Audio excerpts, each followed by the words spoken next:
Big boss season 7 promo ఇప్పుడే విడుదలైంది. ఆ ప్రోమో కానీ ఒక్కసారి మనం చూసుకున్నట్లయితే బిగ్ బాస్ మాట్లాడుతూ బిగ్ బాస్ హౌస్లో కెప్టెన్ అవ్వడానికి చివరి టాస్క్ అయితే పెట్టడం అయితే జరుగుతుంది. ఆ టాస్క్లో నీటిలో ఎవరు ఫోటో పడేసినా వాళ్ళ ఫోటో మునిగిపోకుండా తేలి ఉంటే వాళ్ళే ఈ వారం కెప్టెన్ చెప్పడం జరుగుతుంది. అయితే ఒక్కొక్కరు ఇక శోభ వచ్చేసి అశ్విని ఫోటో నీటిలో వేస్తుంది రీజన్ చెప్పి, నీకు ఎవరు నచ్చర్లే అన్నట్టుగా అశ్విని అనేసరికి కోపంతో అశ్విని ఫోటో స్విమ్మింగ్ స్కూల్లో నీటిలో వేయడం జరుగుతుంది.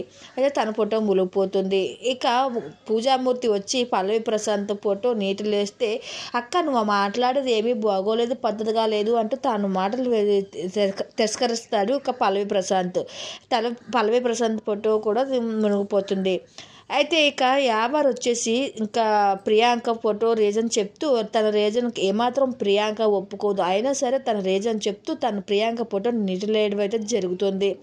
అయితే ఈ దీంట్లో ఒక యావర్కి ప్రియాంకకు మధ్య పెద్ద గొడవ అయితే జరుగుతుంది. ఇక నీటిలో వేసిన ప్రియాంక ఫోటో కూడా నీటిలో మునిగిపోవడం అయితే జరిగిపోతుంది. అయితే ఇలా ఒక్కొక్కరు ఒక్కొక్క ఫోటోని వేసుకుంటూ రావడం అయితే జరుగుతుంది. ఈరోజు ఈ వారం కెప్టెన్ ఎవరు అవుతారా అనుకుంటున్నారో మీ అభిప్రాయాన్ని కూడా కామెంట్ సెక్షన్లో తెలియజేయండి.